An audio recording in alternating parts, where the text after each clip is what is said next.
चलिए जी, अब देखिए, अभी पहले पूरा केस,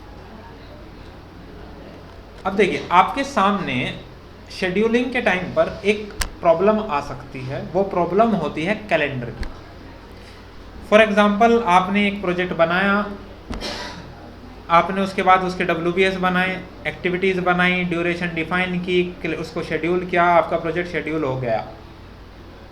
बाद में आपको याद आता है आपके प्रोजेक्ट का कैलेंडर गलत है।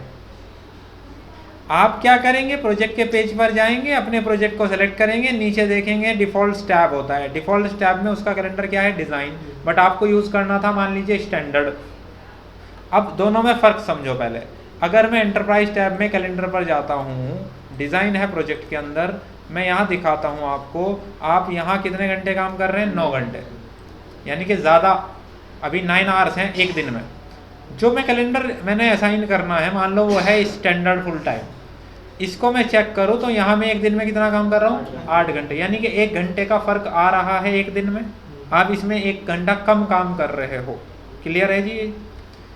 अब मैंने क्या किया, मैंने इस प्रोजेक्ट को कैलेंडर असाइन कर दिया ग्लोबल में, जो पड़ा है स्टैंडर्ड वाला, 8 घंटे वाला, पहले था 9 घंटे वाला। चेंज किया, रिफ्रेश किया, एक्टिविटी पेज पर जाइए, अब एक्टिविटीज़ को सेलेक्ट करिए, नीचे जनरल टैब में आइए, यहाँ कैलेंडर दिखा रहा है डिज़ाइन। ये तो मुझे नहीं चाहिए, मुझे तो अब स्टैंडर्ड कैलेंडर चाहिए, जो मैंने प्रोजेक्ट को चेंज कर दिया। अब अगर आप यहाँ एक्टिविटी का कैलेंडर चेंज करने के लिए जाएंगे तो आप एक्टिविटी को सेलेक्ट करेंगे, नीचे एक्टिविटी कैलेंडर पे आएंगे, अपना कैलेंडर को सेलेक्ट करेंगे, असाइन कर देंगे। तो इस तरह 1 2 3 4 अगर 100 एक्टिविटीज़ हैं तो आपको 1 बाय 1 एक्टिविटी सेलेक्ट करके कैलेंडर चेंज करना पड़ेगा। सेकंड चीज़, देखो यहाँ तो ड्यूरेशन पे कोई फ़र्क नहीं आया क्योंकि 0 था, लेकिन इसका एग्जांपल देखते हैं। इसमें कैलेंडर असाइन है डिज़ाइन, डिज़ाइन में आप काम कितना कर रहे हो, 9 घंटा। 5 दिन में आप काम कर रहे हो 45 घंटे। कितना जी, 45 घंटे। अब आप इस एक्टिविटी का कैलेंडर बदल देते हैं, लेट सपोज स्टैंडर्ड। स्टैंडर्ड में आप कितना काम कर रहे हो, 8 घंटे, टोटल काम 45 घंटे का है। इसको मैं डिवाइड करूं अगर 8 घंटे के हिसाब से तो मेरी ड्यूरेशन कितनी आएगी, 5.6। देखो उसने ड्यूरेशन कैलेंडर बदलते ही चेंज कितनी कर दी, 5.6। समझ आया क्यों करी, क्योंकि 1 घंटा कम काम कर रहे हो। यहाँ आप 5 दिन से ज़्यादा टाइम लेंगे, यहाँ आप टाइम 5 दिन से ज़्यादा लेंगे। तो अगर आपको लगता है कि नहीं 8 घंटे के हिसाब से मैं ये काम 5 दिन में ही करूँगा क्योंकि बाय मिस्टेक कैलेंडर सेलेक्ट हुआ था, तो पहले कैलेंडर चेंज होगा, उसके बाद उसकी ड्यूरेशन को आप चेंज करेंगे कि नहीं मुझे तो 5 दिन काम करना था। बात समझ आई? लेकिन ऐसे तो बहुत टाइम लग जाएगा 1 बाय 1 काम करने में। उसका सॉल्यूशन यह है, हम यहाँ कुछ कॉलम्स देख रहे हैं, यहाँ किसी भी कॉलम पे राइट क्लिक करो, यहाँ करो, यहाँ करो, यहाँ करो, बट किसी कॉलम पे करना है, सिंपल। जब आप यहाँ राइट क्लिक करते हो, नीचे आपके पास एक ऑप्शन आता है कॉलम्स। अगर हम कॉलम्स पर क्लिक करते हैं, यहाँ आपके पास एक विंडो ओपन हो जाती है कॉलम की। अब यहाँ मुझे लेफ्ट हैंड साइड पे चाहिए कैलेंडर। आपके पास 2 तरीके हैं, आप यहाँ पर सर्च भी कर सकते हो, फाइंड में जाके लिख दो आप कैलेंडर, फाइंड करो, कैलेंडर आ गया, एक तो तरीका ही है। दूसरा तरीका यह है कि अवेलेबल ऑप्शन पे ग्रुप एंड में जाओ, पूरी लिस्ट ओपन कर दो। ये सब अल्फ़ाबेटिकल ऑर्डर में लग गया, तो आपको पता है कैलेंडर सी से बनता है, आप सी पे जाएंगे, सबसे पहला आ जाएगा कैलेंडर। कैलेंडर कहाँ ऐड करना है, राइट साइड में। जो चीज़ यहाँ होगी वही चीज़ कॉलम में नज़र आएगी। सबसे नीचे ऐड करना है तो सबसे लास्ट वाले ऑप्शन को सेलेक्ट करो, यहाँ से कैलेंडर को सेलेक्ट करो और सिंगल एरो पे क्लिक करना है। अगर डबल पे गलती से क्लिक हो गया, लेफ्ट के सारे ऑप्शन राइट में शिफ्ट हो जाएंगे और फिर आप ढूंढते रह जाओगे कि राइट में मुझे क्या रखना था। बस समझ आई बात? डबल क्लिक तो नहीं करना है, आप क्लिक करिएगा राइट। अगर आपने गलती से क्लिक कर दिया तो क्या होगा जी, सारे कॉलम आ गए। ठीक, जो कॉलम्स आए हैं अभी वो प्री सेलेक्टेड हैं, अभी वो प्री सेलेक्टेड हैं, तो मैं उनको मूव कर देता हूँ वापस। लेकिन आप देखो यहाँ से जो सेलेक्टेड था, जो प्री सेलेक्टेड था, वो सारा उधर चला गया। समझ आ रही है बात? अच्छा, आपने बोला कि ठीक है एक काम करते हैं, वापस इधर करते हैं और वापस इधर कर देते हैं, फिर भी कुछ नहीं हो रहा अब, क्योंकि सेलेक्टेड सारे हो गए। अगर कभी ऐसा गलती से हो जाए तो इसे डिफ़ॉल्ट कर देना, फिर से वो कर तो इसे डिफ़ॉल्ट कर देना। भाई सेव ऑप्शन नहीं होता प्राइमावेरा के अंदर, पहले लेक्चर से हम डिस्कस कर रहे हैं, सेव नहीं होता, ठीक है ना। हमें क्या ऐड करना था, कैलेंडर। तो लेफ्ट से ढूंढेंगे भैया, कैलेंडर हमारा सी पे शुरू हुआ है, इसको सबसे लास्ट में ऐड कर दिया, ओके किया, ऊपर देख सकते हैं आप कैलेंडर ऐड हो गया। लेकिन डिफ़ॉल्ट में कुछ नई चीज़ें भी आ गई, जैसे रिसोर्स, बजटेड टोटल कॉस्ट, ये तो चीज़ें पहले थी ही नहीं। तो मैंने बोला कि यार जो चीज़ पहले थी नहीं वो मुझे अभी भी नहीं चाहिए, तो रिसोर्स और बजटेड कॉस्ट ये दोनों अभी हटा देते हैं, बस हम इतनी ही बात कर रहे हैं। यानी कि आप इस तरह कस्टमाइज़ कर सकते हो, क्या रखना है क्या हटाना है। चलिए वापस आते हैं अपने टॉपिक पर, कैसे हम हर एक एक्टिविटी का कैलेंडर एक बार में बदल सकते हैं। आप जाएंगे, लास्ट सेल को सेलेक्ट करेंगे, जाके लास्ट सेल को सेलेक्ट किया, तो देखो सिलेक्शन विंडो यही है। अब मैं ऊपर आ रहा हूँ, मैंने शिफ्ट दबाया, सेकंड को फर्स्ट को जिसको चाहें सेलेक्ट कर लें जी। जो ये सेलेक्टेड हुआ ना, देखो अभी सारी एक्टिविटी भी सेलेक्टेड है, और आपकी सिलेक्शन विंडो जिस एक्टिविटी पर है उस एक्टिविटी के पास वही कैलेंडर होना चाहिए जो कैलेंडर आप नीचे वाली एक्टिविटी को देना चाहते हैं। तो यानी कि पहली एक्टिविटी का कैलेंडर खुद से चेंज करना पड़ेगा मैनुअली। जब वो हो जाएगा उसके बाद अगर आपने एक्सेल में कुछ काम किया हो तो एक्सेल में एक शॉर्टकट होता है फिल डाउन। फिल डाउन का मतलब ये होता है कि वही कंटेंट आपको नीचे वाली सारी सेलेक्टेड सेल्स में चाहिए, तो आप कंट्रोल ई प्रेस करके फिल डाउन कर सकते हैं, या आप यहाँ पर राइट क्लिक करें तो यहाँ भी ऑप्शन आता है फिल डाउन।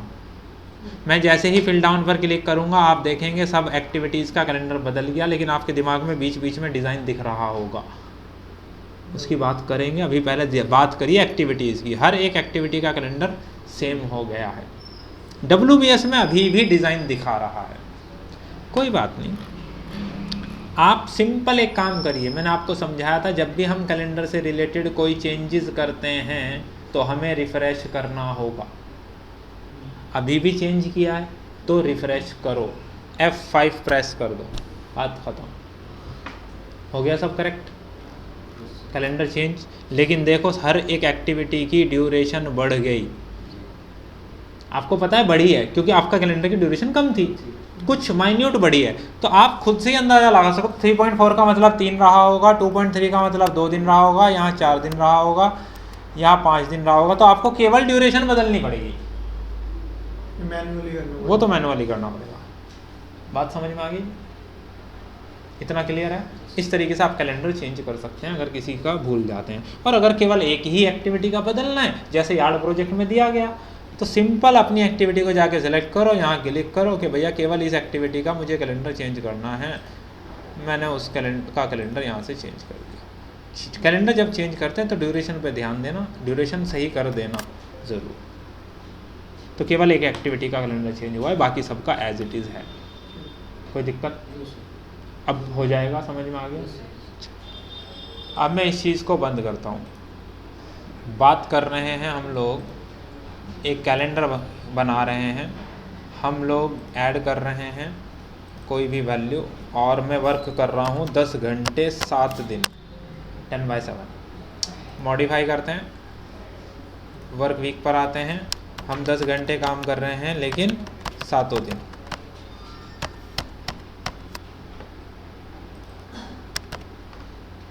ओके, फिर चलते हैं डिटेल पर। यहाँ से वर्क वीक पर मंडे टू संडे सबको पहले सेलेक्ट करो, नॉन वर्क कर दो। मुझे काम करना है मान लीजिए सुबह के 8 बजे से 1 बजे तक, ये हो गया 5 घंटे, 3 2 5। फिर मुझे काम करना है शाम के 7 बजे तक, 5 घंटे हो गए, टोटल हो गए 10 घंटे। जिसमें ये लिखा होगा कि आपको 60 डे वर्क करना, उसमें लंच ब्रेक वगैरह ना लिखा हो तो उसमें भी करना पड़ेगा? नहीं, ज़रूरी नहीं है ना, लेकिन इंटेंशनली अगर कहीं लिखा है तो देना पड़ेगा। 10 घंटे 70 घंटे 300 3650, जी 365 दिन होते हैं, तो टेंशन ही ख़त्म। डाल दिया, ओके किया, हॉलीडे हमने कोई नहीं डाला, ये कैलेंडर हो गया 10/7। कहाँ बनाया? ग्लोबल में बनाया। देखो अगर ग्लोबल में कोई कैलेंडर बनाते हो और इसी कैलेंडर का आने वाले टाइम में आपको यूज़ करना है प्रोजेक्ट के अंदर, जो प्रोजेक्ट आपने अभी तक बनाया नहीं कोई प्रोजेक्ट, लेकिन आपने पहले कैलेंडर बना दिया, क्योंकि ग्लोबल कैलेंडर पहले बनाया जा सकता है, और आप उसके बाद प्रोजेक्ट पे काम शुरू करते हो, तो आपके लिए सबसे अच्छा ऑप्शन है आप इसे डिफ़ॉल्ट बना दो। आप आगे कोई भी काम करोगे तो ऑटोमेटिकली ये कैलेंडर असाइन हो जाएगा, आप असाइन करें या ना करें। एग्जाम्पल के लिए देख सकते हो, वो मैंने डिफ़ॉल्ट कर दिया। अब मैं नया प्रोजेक्ट बना रहा हूँ, मैंने बोला यार मेरा जो नया प्रोजेक्ट है वो बन रहा है ब्रिज एंड हाईवे कंस्ट्रक्शन के लिए। नेक्स्ट करते हैं, प्रोजेक्ट का नाम है CPM, प्रोजेक्ट की आईडी है CPM, प्रोजेक्ट का नाम है critical path method. Next control N बेटा, कंट्रोल N, पहले लेक्चर में बताया गया है। यहाँ क्लिक करते हैं, हमारा कैलेंडर का टाइमिंग सुबह 9 बजे से शुरू हो रहा था, 8 से 1 है ना, हाँ 8 बजे से शुरू हो रहा था। 8 बजे से हमारा प्रोजेक्ट शुरू हो रहा है, मान लीजिए 1 नवंबर से। Next next next finish, project बन गया। अब मैं डायरेक्टली प्रोजेक्ट को ओपन कर रहा हूँ। ओपन करते ही मैं क्या करता हूँ, कोई WBS नहीं बना रहा, मैं डायरेक्ट इसमें एक्टिविटी ऐड कर रहा हूँ। यहाँ आते हैं ड्यूरेशन ABCDEF,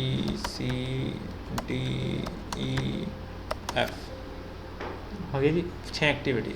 अब उनकी ड्यूरेशन बताओ जो मैंने कल प्रोजेक्ट कराया था आपको, जो CPM समझाया था। स्टार्टिंग में कुछ नहीं था। अरे यार ड्यूरेशन पूछ रहा हूँ भैया, ऐसी ऐसी बातें करते हो यार तुम। पहले की 5 4 6 2 3 एंड 7।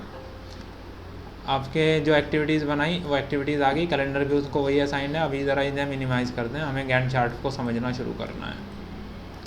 उनकी ड्यूरेशन के हिसाब से टैब्स के साइज़ घट रहे या बढ़ रहे हैं।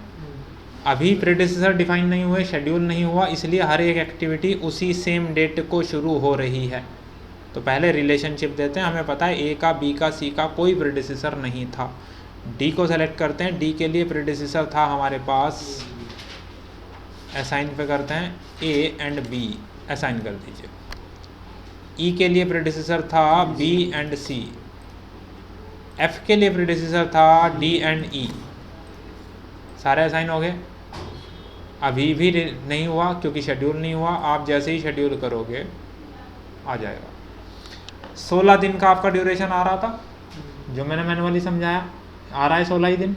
अब ध्यान दो, 3 एक्टिविटी ग्रीन, 3 एक्टिविटी रेड। आपको याद होगा मैंने 3 एक्टिविटी बताई थी जिनका टोटल फ्लोट 0 आ रहा था, उन एक्टिविटी को हम क्या बोलते हैं, क्रिटिकल। तो यानी कि क्रिटिकल एक्टिविटी रेड कलर से नज़र आती हैं, जो आपकी ग्रीन कलर से नज़र आए वो नॉन क्रिटिकल, यानी कि उनके अंदर कुछ ना कुछ फ्लॉट है।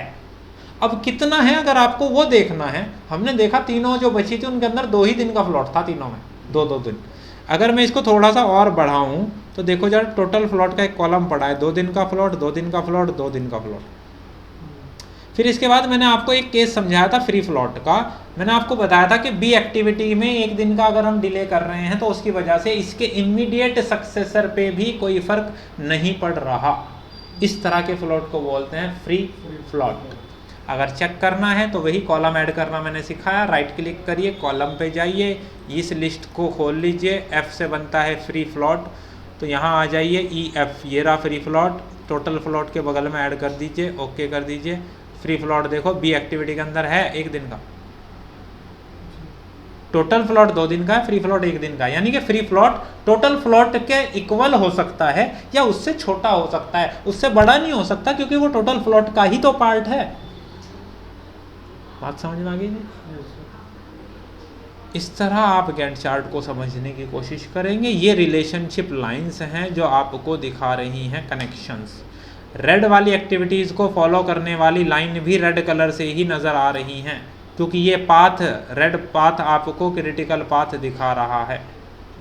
बात समझ आ गई? तो आपको अब सॉफ्टवेयर पे आते ही ये समझना चाहिए कि जो एक्टिविटीज़ रेड कलर से नज़र आ रही हैं आपको उन पे ध्यान देना है, वो डिले नहीं होनी चाहिए। अगर वो डिले हुई उसका डायरेक्ट इम्पैक्ट आपके प्रोजेक्ट की ड्यूरेशन पे आएगा। बात क्लियर। उसके अलावा प्रेडिसेसर डिफाइन करना, लैग और लीड देना, ये हम डिस्कस कर चुके हैं। ठीक है बात। ये डॉटेड लाइन क्या है जो बी फ्लॉट है ना उनके अंदर अवेलेबल, बी के अंदर फ्लॉट है, डी के अंदर फ्लॉट है अभी, तो इसलिए वो डैश लाइंस मिल रही हैं कि अगर वो डिले भी हों तो भी आप टाइम पे काम शुरू कर सकते हो। जैसे एफ शुरू होने के लिए डी और ई दोनों का ख़त्म होना शुरू ज़रूरी है। ई ख़त्म हो रहा है आपका 9th को, ये ख़त्म हो रहा है 7 को, तो यहाँ 2 दिन डिले हो सकता है। तो जहाँ गैपिंग दे सकते हो आप, ये डी अगर 2 दिन बाद भी ख़त्म होगा ना तब भी कोई दिक्कत नहीं है, प्रोजेक्ट फिर भी 16 ही दिन में हो जाएगा। ये बता रहा है डैश लाइंस। ठीक है बात। चलो जी, जो डैश लाइन है वो मतलब कि उतना हर केस में नहीं दिखा था लेकिन हाँ कुछ केसेस में दिखा देगा। बस आपको यही इम्प्लीमेंटेशन करना है और उससे नेक्स्ट 3rd नंबर पे एक और प्रोजेक्ट है, वो आपको इम्प्लीमेंट करना है।